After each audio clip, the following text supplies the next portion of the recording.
Do you do nothing but red carpets? We do movies and yeah, basically a lot of red carpet. Why isn't it red? We make exceptions. Oh, is it? Right. I just want to tell you that your book, I read it when I was in school and I loved it so much. Especially when you think about it in terms of today as well. Back when I read it, it was in the, like 90s and 2000s, and it's different. So when looking back in your book, when you see the change throughout time since you've written the book, how do you feel about the changes that are happening in the U.S. right now? Right now, well, something that was potential when I was writing the book has now become more actual.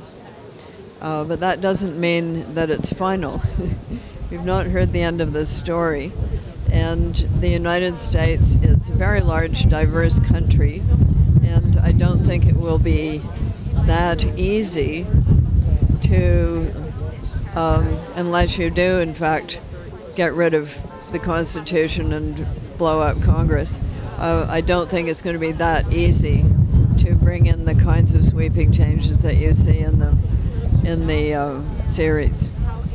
Well, when they first approached you, telling you we're interested in adapting your novel into a series, is there any aspects that you told them that you definitely need to keep, that you wanted them to keep from the story, like no matter what they had? So they didn't approach me.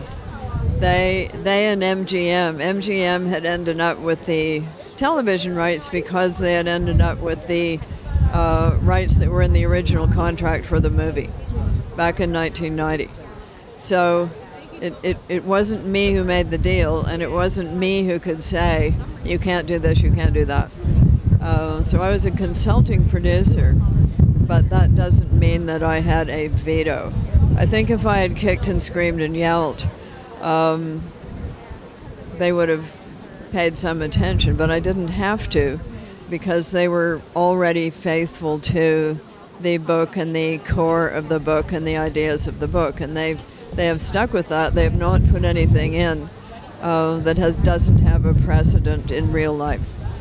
So I think of my book as a mashup of real life. And they're sticking to that. Oh, that's great. Because when you first saw the series, like a few of the episodes, what was your initial reaction? Well, I am so relieved because this is good.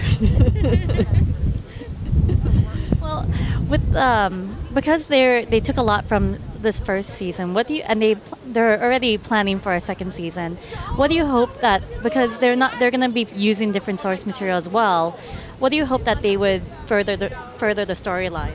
I think they're going to stick to the main core idea of not using anything that doesn't have a precedent in real life. So it is a large writing room, and there's some very research-minded people in it. So they will have to justify, with references to real life, anything that they put in, and they're quite prepared to do that. So I've met with them, and I expect to be in pretty close touch, and we will exchange ideas. And I think it's going to be a really exciting journey. Okay, thank you so much. Wonderful book.